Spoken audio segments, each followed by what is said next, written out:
Hi, friends. This is your pal, Scott Garibay, and today we're going to talk about American politics, and we're going to talk about the subject of American death. All right, so I am enjoying Landman right now. I love this show, and actually, I would say even broader. I'm like half of America right now. I love everything Taylor Sheridan touches. Like he's really blowing it up on television right now. Yellowstone, 1883 is probably the best thing he ever did.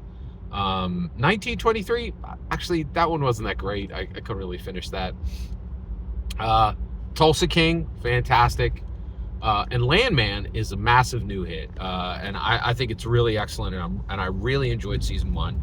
And they just dropped season two, right? First episode of season two. And so, what could make a show starring Billy Bob Thornton better? Bring in Sam Elliott, right? So they brought in Sam Elliott to play.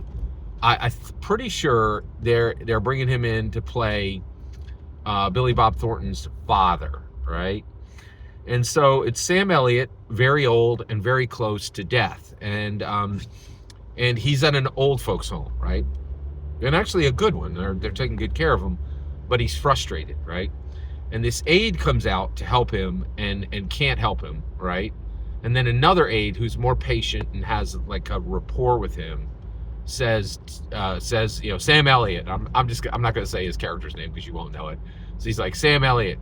He's like, take your time, get back in your chair when you're ready. We're going to go back inside, but you take your time. I'll go in when you're ready, right? And so Sam Elliott then sits back in his wheelchair, right? And he says to the helper, right? He says, the helper's name is Hank. He says, figure out a way to die quick, Hank, because dying a little bit every day is ... right? And he leaves that part unsaid. And I will tell you right now, I am a 55-year-old man, and I will tell you, this is increasingly becoming the absolute terror of my life. I do not want to fade away. I don't want to spend, like, I think there is a crisis for men right now, American men specifically. It is really, really bad, right? And it appears to only be getting worse, right? Things were already so bad that they had to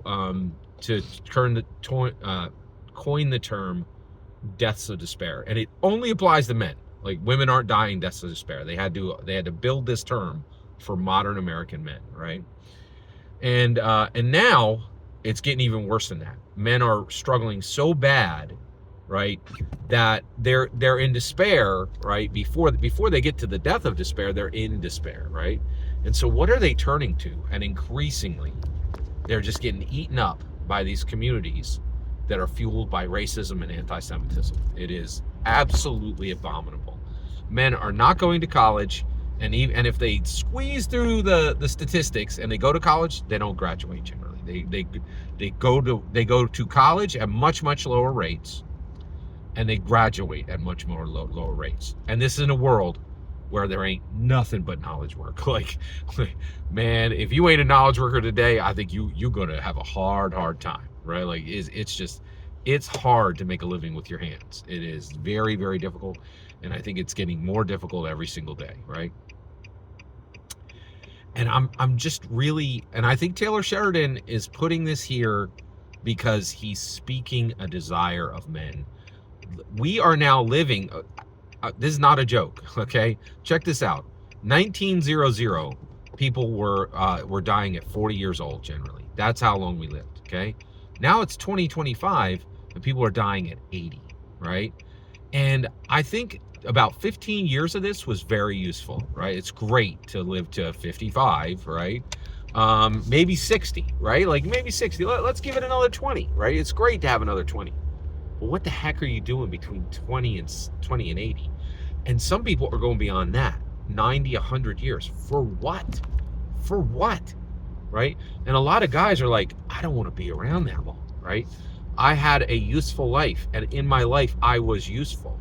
And I think what Taylor Sheridan is really talking about is this new desire of American men. And I have to say, I'm in this group.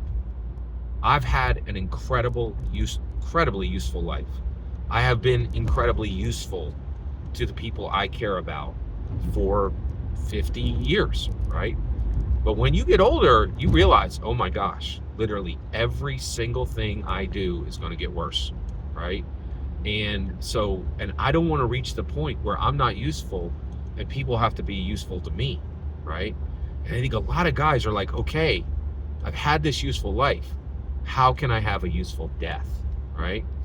And I think we've structured, and I think, so how do we get here? How do we get to the point of a useful death for American men, right?